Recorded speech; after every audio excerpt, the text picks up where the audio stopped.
Moving into Rosewood Heights felt like a dream come true. The complex was nestled in a suburban pocket lined with flowering trees and tidy sidewalks. My condo overlooked a small courtyard garden, where I pictured myself reading on a sunny afternoon. Even better, the building allowed pets, an absolute must for me, since I was inseparable from my two beloved cats, Miso and Tapioca. On my first week in Unit 3B, I explored the communal spaces. The lounge had a well-stocked bookshelf, a laundry room boasted modern machines, and the hallways were neat, albeit a bit plain. Best of all, I spotted neighbors occasionally leading dogs on leashes or carrying cat carriers. People seemed friendly. A woman down the hall mentioned she had an orange tabby named Marmalade who liked napping on windowsills.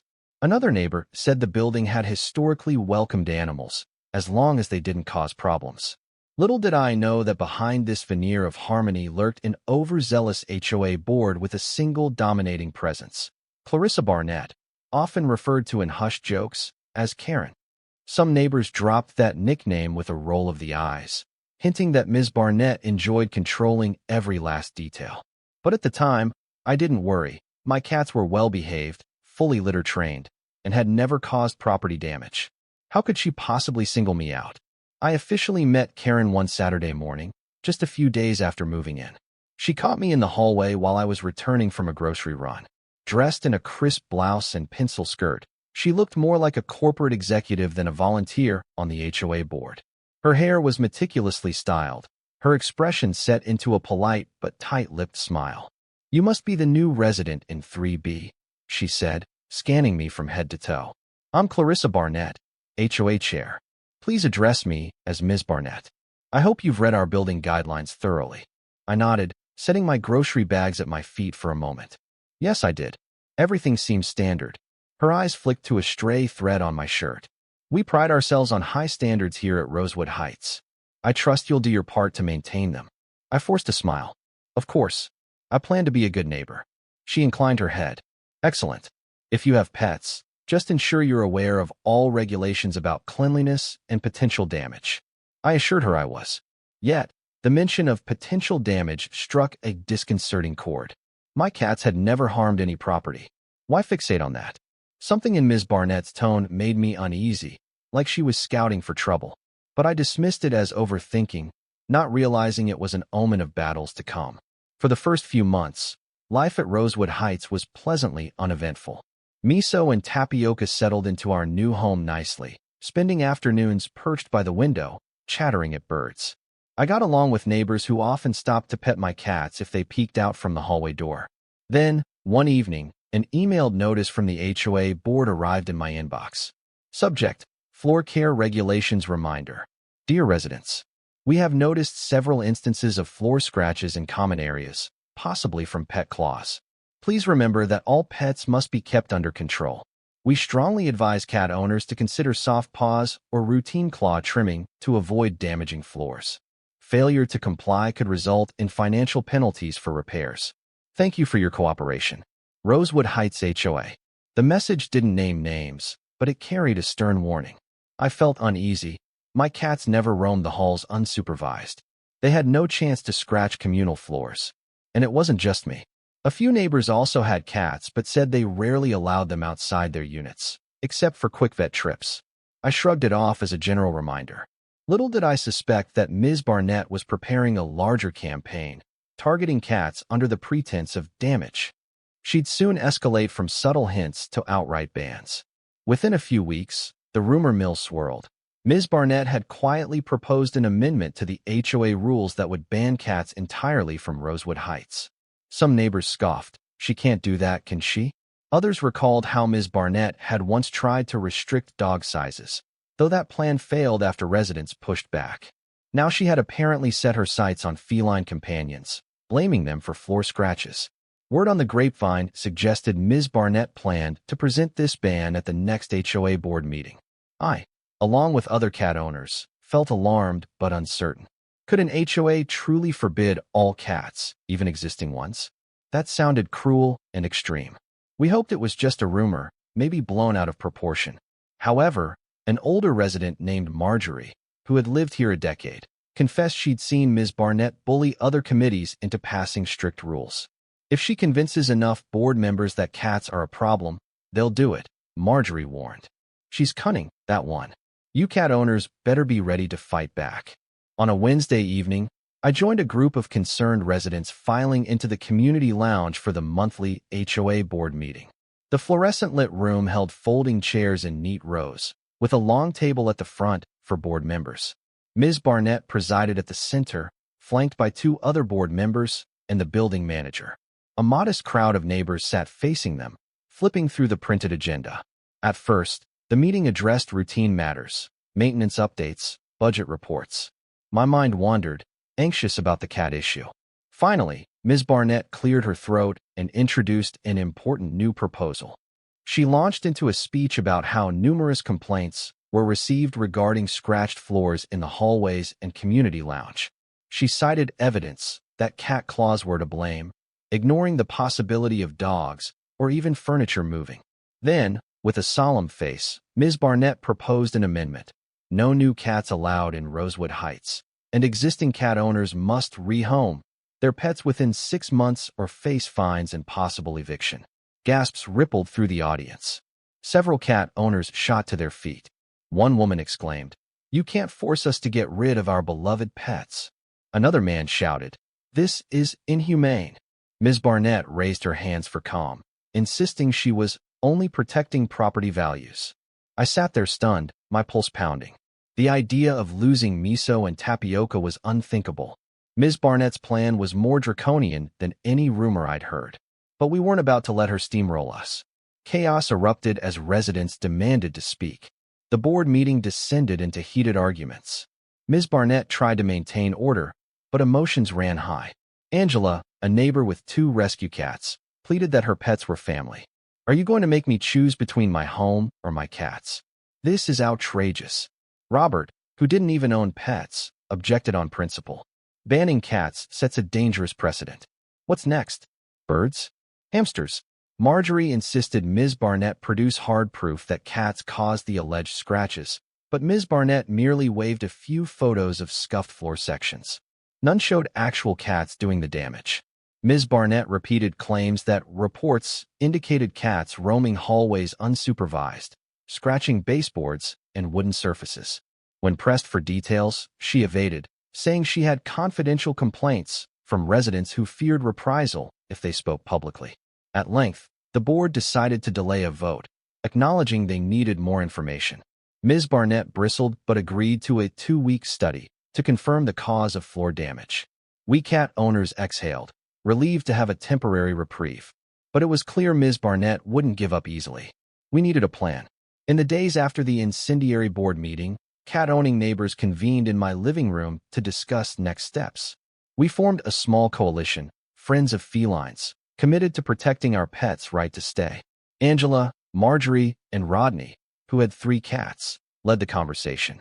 We brainstormed how to gather evidence disproving Ms. Barnett's claims. Angela suggested we take pictures of our own floors to show that cats do little harm if properly cared for. Rodney recommended we invite a professional flooring inspector to see whether the scuffs were caused by cats or something else, maybe furniture dragging or normal wear. Others wanted to find building staff who could attest to never seeing cats running wild in the halls. As we talked, a bold idea emerged. I recalled a friend who volunteered at an animal welfare organization known for mediating disputes and advising on pet-related building policies. Perhaps we could ask them to send an official representative, someone with credentials, to evaluate the situation. If an expert declared the cats harmless, Ms. Barnett's ban might collapse. The group agreed enthusiastically. We hoped the board, confronted with a neutral third-party authority, would realize Ms. Barnett's claims were baseless. Our next step? Contacting that organization, explaining the fiasco, and seeking their assistance. I composed a detailed email to the Feline and Canine Welfare Society, FCWS, describing how Rosewood Heights faced a proposed cat ban due to alleged floor damage. I explained Ms. Barnett's extreme measure, the lack of concrete evidence, and how we feared losing our beloved pets. I asked if FCWS could dispatch an inspector or consultant to assess whether cats truly posed a risk to our condo floors. To my relief, I received a prompt reply from Elaine, an FCWS coordinator. She wrote, "We're concerned about any blanket ban that forces families to part with their pets. FCWS often advises HOAs on responsible pet ownership. If your board is open to it, we can visit, inspect the premises, and provide an official statement on the feasibility of cats living there safely." Elated, I immediately forwarded Elaine's email to the rest of the Friends of Felines. We all agreed to push the board to welcome FCWS's input. Ms. Barnett might resist, but we'd argue it was essential to get an unbiased opinion. The next board meeting was just a week away, plenty of time to set things in motion. As that next board meeting approached, Ms. Barnett announced her own inspection of each cat-owning unit, accompanied by a maintenance worker, claiming they'd check floors for fresh scratch marks. Many of us felt uneasy allowing Ms. Barnett into our homes, but the HOA bylaws did permit periodic inspections for damage. We had little choice but to comply or face accusations of hiding something. One by one, Ms. Barnett marched into various condos, scanning floors, baseboards, and furniture legs with hawk-like intensity. She took photos, scribbled notes. Angela told me Ms. Barnett even tried to corner her cat, rummaging behind a couch as if expecting to find shredded wood. The cat meowed indignantly and ran off. Ms. Barnett left, looking disappointed she hadn't discovered some big smoking gun. When Ms. Barnett came to my unit, Miso and Tapioca were lounging on their cat tree, lazily blinking at her. She squatted, peering suspiciously at the hardwood near my door. "Any recent claw marks?" she demanded. I shrugged. "No, my cats don't scratch floors. They have a scratching post. You're welcome to check the corners." She frowned, running a hand over the floor. "No damage." Finally, she snapped a few photos of random scuff marks that had likely existed before I moved in. Mumbling, "We'll see," she left in a swirl of perfume. I shook my head, incredulous at her determination to spin anything into proof. 2 days before the scheduled board meeting, Elaine from FCWS arrived with a small team member, Carlos, to do a preliminary walkthrough. They greeted each of us cat owners politely, taking notes on our floors, the cat living conditions, litter box placements, and so forth. Then Elaine asked the building manager's permission to inspect the common hallways and lounge floors. Ms. Barnett got wind of their presence and confronted them in the lobby, demanding to know who invited them.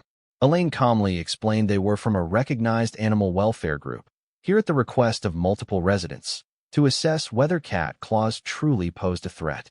Ms. Barnett bristled, claiming the HOA board hadn't officially authorized this.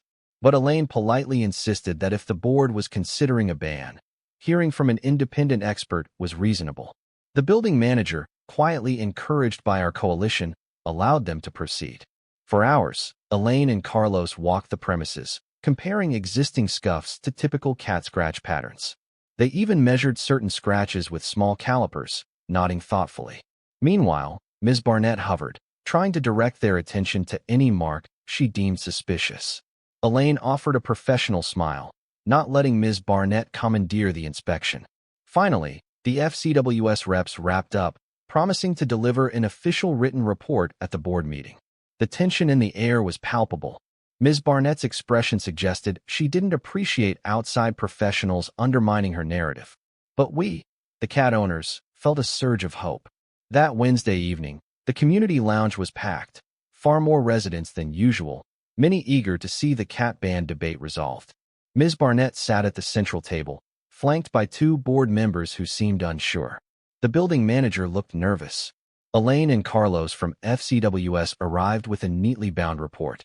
After the usual meeting formalities, Ms. Barnett launched into her prepared remarks about substantial evidence that cats were damaging floors, citing her inspection and some photographs of minor scuffs. She claimed these scuffs required expensive refinishing, thus justifying a full ban on cats. Then Ms. Aguilar, one of the board members, invited FCWS to present their findings. Elaine stepped up, exuding quiet confidence. She stated that, based on their professional assessment, majority of scuffs observed in common areas did not match cat claw patterns. Instead, they appeared to be from typical wear and tear, shoes dragging, furniture being moved, or luggage wheels. No sign of widespread cat damage inside units they inspected. Cats typically scratch vertical surfaces like couches or scratching posts, not floors.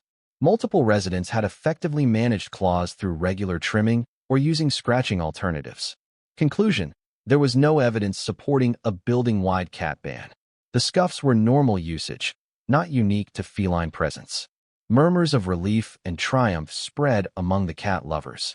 Even Ms. Barnett's allies looked taken aback. She tried to interrupt, insisting her own inspection found scratch marks. But Elaine patiently pointed out that Ms. Barnett's photos showed superficial blemishes that didn't necessarily come from cats. People in the audience began shaking their heads at Ms. Barnett's exaggerations. Ms. Barnett doubled down, brandishing a piece of wood sample from the hallway, claiming it had tiny grooves consistent with claws. But Carlos calmly explained that even if cats occasionally walked there, the texture could easily be from daily foot traffic or a vacuum cleaner's stiff bristles. Ms. Barnett's attempt to wave anecdotal evidence paled against the FCWS's systematic analysis. Tempers flared as some residents openly accused Ms. Barnett of overblowing the issue to push her personal anti-cat agenda. A dog-owning neighbor declared he was no cat fan, but banning them entirely was beyond reason. Another board member asked Ms. Barnett directly, why not enforce claw trimming guidelines or a pet deposit rather than a total ban? Ms. Barnett hemmed and hawed, not giving a coherent response. Sensing defeat, Ms. Barnett tried a new angle. What about allergies? We've had allergy complaints. But that too was tangential. The board reminded her that building policy already allowed pets under certain conditions, and no official allergy claims had been lodged. At last, Ms. Aguilar proposed a motion to reject Ms. Barnett's cat ban amendment, citing FCWS's expert report. The board members voted unanimously in favor of rejecting the ban. Ms. Barnett scowled, but she couldn't override the board's majority. Applause erupted from the audience of relieved cat owners. Elaine and Carlos beamed, happy to see reason prevail. After the meeting, cat-loving neighbors flooded around Elaine and Carlos, thanking them profusely. Angela even embraced Elaine, tears in her eyes, saying how she feared she'd lose her elderly cat. Elaine reassured her that so long as owners took responsibility, cat ownership remained perfectly valid at Rosewood Heights. Meanwhile, Ms. Barnett slipped out of the lounge, face taut with anger or humiliation. She offered no apology, but her stance had been conclusively undermined. The board's official stance now recognized that cats were not the cause of significant floor damage, and any normal work could be addressed by standard building maintenance. It felt like a major victory for our pets, for reason, and for community spirit. A sense of camaraderie filled the lounge. Even non-cat owners congratulated us, relieved that Ms. Barnett's vendetta had been thwarted. For a moment, we believed this might prompt Ms. Barnett to back off from her controlling ways. Though Ms. Barnett lost the cat ban battle, her meddlesome behavior didn't vanish overnight. She fired off a new round of petty complaints to certain cat owners, alleging excessive meowing, foul odors, or cat hair in corridors. We recognized these as attempts to harass us individually, hoping to chip away at our morale. One day, I found a notice on my door claiming a neighbor reported persistent cat meowing late at night. Ridiculous. My cats rarely meowed except at mealtime. Another neighbor, Marjorie, received a note about cat odor in hallway, though her litter box was sealed and never left a smell. We suspected Ms. Barnett was forging or exaggerating these complaints. We responded calmly, emailing the board with denials and offering to let them do random checks. The board, now aware of Ms. Barnett's questionable tactics, rarely pursued these allegations. Ms. Barnett grew increasingly frustrated, but she couldn't muster real consequences without board backing. Still, her hostility cast a shadow. Cat owners walked on eggshells. Meanwhile, we strove to follow best practices, keeping litter boxes spotless, ensuring minimal noise, giving Ms. Barnett no legitimate ammunition. Our coalition stayed vigilant, determined to preserve our rights. Undeterred, Ms. Barnett pivoted to financial angles, urging the board to impose higher pet fees and security deposits for cat owners. She argued, if we can't ban them, we should at least make them pay for potential damage. But the board, still stung by her misinformation, demanded real cost estimates. Ms. Barnett produced inflated figures for hypothetical floor repairs. Thankfully, Ms. Aguilar and the other board members insisted on cross-checking Ms. Barnett's numbers with actual contractors. The real quotes for minor scuff repair were nowhere near Ms. Barnett's inflated estimates. Ultimately, the board settled on a modest pet deposit that applied equally to both cat and dog owners, typical in many condos. This deposit was not retroactive, so existing owners, like me, were exempt. Ms. Barnett fumed at the compromise, wanting more punitive fees. Though we disliked any new costs, the final outcome was mild compared to Ms. Barnett's initial push. The board also promised that deposit money would be placed in a special fund, used strictly for proven pet-related damages. No more slush fund for Ms. Barnett to wield. Another small victory, albeit with some cost. With Ms. Barnett's repeated attempts to crack down on cats thwarted, daily life at Rosewood Heights gradually stabilized. Cat owners felt safer letting their pets lounge by patio doors or watch birds from windows without fear of condemnation. We continued practicing responsible ownership, keeping cats indoors, providing scratching posts, trimming claws. The building's floors remained unscathed beyond normal wear. Meanwhile, Ms. Barnett shifted her attention to other trivial matters, complaining about doormats not matching the hallway carpet or holiday decorations being too flashy. It was clear she'd never stop micromanaging. But her credibility took a hit after the cat ban fiasco, so fewer residents cowered under her demands. Elaine and Carlos from FCWS stayed in touch, occasionally checking in. They considered using our success story as a case study for other HOAs. We happily obliged, hoping it would spare future pet owners from similar drama. Knowing our fight might help others emboldened us. One bright Saturday, the board, led by Ms. Aguilar, organized a neighborhood pet fair in the complex's courtyard, inviting local shelters and pet supply vendors. The idea was to promote responsible pet ownership, build community spirit, and raise funds for an animal rescue group. Angela and I set up a booth showcasing cat care tips, with pictures of Miso, Tapioca, and other resident felines. Residents strolled among the booths, chatting with volunteers about spay-neuter programs or microchipping. Dogs wagged their tails, children squealed at adoptable kittens, and the air filled with laughter. It was a stark contrast to Ms. Barnett's fear-mongering about claws and scratches. For a few hours, we celebrated the joyful bond between pets and owners. Ms. Barnett hovered at the edge, arms folded. She looked distinctly uncomfortable amid so many pets. Now and then, she tried to steer conversation to potential liability, but no one seemed interested. The fair was a rousing success, raising awareness and forging new friendships. We felt a renewed sense of solidarity. The message was clear: our building embraced pets, not Ms. Barnett's negativity. Over time, Ms. Barnett's extremist behaviors spurred some neighbors to call for her removal from the HOA chair position. A petition circulated, citing her repeated attempts to pass punitive rules without basis. Although she still had a small circle of loyal supporters, those who disliked pets or championed strict regulation, the majority found her tactics exhausting and divisive.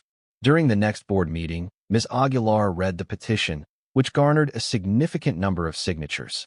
Residents demanded Ms. Barnett step down, or at least face a formal review of her conduct. The board hesitated, aware that removing a chair midterm could be messy.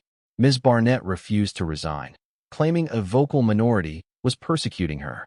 In the end, the board settled for stripping Ms. Barnett of some unilateral decision-making powers. From then on, any new policy had to be approved by a majority, and all official communications required the board's collective endorsement. Ms. Barnett bristled but had no choice to comply. Another measure limiting her authority, a consequence of the cat fiasco. That summer, a new crisis tested the building's pet policies. Angela's older cat, Lily, suddenly fell ill, requiring emergency vet visits and specialized care at home.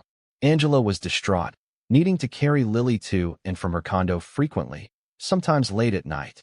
Ms. Barnett complained about late-night hallway disturbances and threatened to fine Angela if she found any trace of cat hair or fluids in the corridors. But the rest of us rallied around Angela, helping sanitize any drip from Lily's bag or spilled medication. We collectively ensured there was no cause for Ms. Barnett to penalize Angela. The board recognized the extenuating circumstances of a medical emergency and Ms. Barnett's attempt to penalize a distressed owner came across as cruel. Thankfully, Lily recovered, and Ms. Barnett's hostility in that sensitive situation further eroded what little sympathy she had left among neighbors. Compassion triumphed, reminding everyone why we fought so hard against Ms. Barnett's harsh proposals. Word of our cat controversy and subsequent victory spread beyond Rosewood Heights, thanks partly to FCWS highlighting our story. A local community newspaper decided to cover it as a human interest piece. A reporter named Kendra came by to interview cat owners and speak with Ms. Aguilar about how the building overcame the proposed ban. The resulting article, titled, "When an HOA Tries to Ban Cats, and the Neighbors Fight Back," showcased our ordeal with Ms. Barnett. It included quotes from me, Angela, and Elaine from FCWS. Ms. Barnett declined to comment, but the piece painted her attempts as overblown. Instead, the article praised the community for uniting around reason and compassion. That positive publicity reinforced our sense that we'd done something impactful, possibly inspiring other HOAs to think twice before imposing blanket bans on beloved pets. A year later, Ms. Barnett's term as HOA chair was up for re-election. By then, her reputation had been tarnished by repeated failures and negative press. Challengers emerged with platforms promising fair, transparent governance that respected pet owners. Ms. Aguilar ran on a promise of inclusivity, environmental sustainability, and balanced enforcement. She won handily, ushering in a fresh era for Rosewood Heights. Facing the overwhelming defeat, Ms. Barnett shocked no one by resigning from the board altogether, citing personal reasons. Rumor had it she was furious about the outcome, but recognized she no longer held sway. Many neighbors were relieved. Freed from Ms. Barnett's oppressive influence, the building found renewed camaraderie. Though Ms. Barnett still lived in her condo, she kept a low profile, rarely attending social events or meddling in neighbors' business. Our cats continued to lounge in windows, unbothered. We sometimes crossed paths with Ms. Barnett in the elevator. She'd mutter a stiff greeting, eyes averted. The memory of the cat ban fiasco lingered in those tense silences, but we found comfort that she could no longer threaten us. With Ms. Barnett no longer prowling for cat-related infractions, our small group of feline enthusiasts expanded. A new neighbor moved in with 2 rescue kittens, unafraid of condemnation. The building's official policies, shaped by Ms. Aguilar, simply required standard courtesy: keep pets vaccinated, manage litter and odors, address any real damage if it occurred. No mention of bans, fines, or forced rehoming. Miso and Tapioca thrived, each day waking me with purrs and bounding after toy mice. Angela's cat Lily, though older, enjoyed a gentle retirement. Marjorie's cat Marmalade roamed her condo with free rein. We no longer feared a rap on the door from Ms. Barnett complaining about invisible scratches. The board introduced a pet code of conduct, drafted with input from FCWS. It set forth guidelines for responsible ownership and spelled out fair consequences for genuine damage or repeated noise complaints. But it never singled out cats as scapegoats. The entire building breathed easier, focusing on real issues, like improving the landscaping and upgrading the gym equipment, instead of demonizing domestic pets. Sometimes, Angela and I reminisced about the stressful weeks when Ms. Barnett pushed her cat ban. We recalled how frightened we'd been, imagining eviction or being forced to give up our furry companions. In retrospect, confronting Ms. Barnett head-on had been daunting, but necessary. If we'd stayed silent, the ban might have passed. Our cats might have lost their home. The turning point came when we united as neighbors, refused to yield, and sought help from FCWS. Their expert report revealed Ms. Barnett's claims as flimsy. The board, faced with professional testimony, saw the truth. That synergy of community solidarity and outside expertise had toppled Ms. Barnett's scheme. Now, it felt surreal that a single person once threatened to uproot so many lives. But Rosewood Heights had emerged stronger and more humane. Ms. Barnett had lost her power to bully, and the building embraced a more balanced approach to rules. The final outcome was a testament to the idea that reason, empathy, and collective action can overcome even the most aggressive Karen. On a sunny spring afternoon, the board hosted a Cat Appreciation Day in the courtyard, featuring booths about adoption, grooming tips, and healthy diets for felines. Our Friends of Felines group helped organize it, inviting a local shelter to bring adoptable cats. We had a Meet the Resident Kitties photo display, where neighbors pinned snapshots of their cats with short bios. It was a heartwarming spectacle. Children cooed at the kittens, older residents swapped stories about their longtime companions, and the building manager beamed at the festive atmosphere. Ms. Aguilar gave a short speech thanking everyone for turning a near crisis into a learning experience. She acknowledged how close the building came to an unjust ban and reaffirmed the HOA's commitment to fair, transparent governance. I spent the afternoon helping at an information booth, showcasing FCWS materials on best cat care practices. Elaine even dropped by as a guest of honor, thrilled to see the building's transformation. She recalled the tense board meeting months ago, amazed at how far we'd come.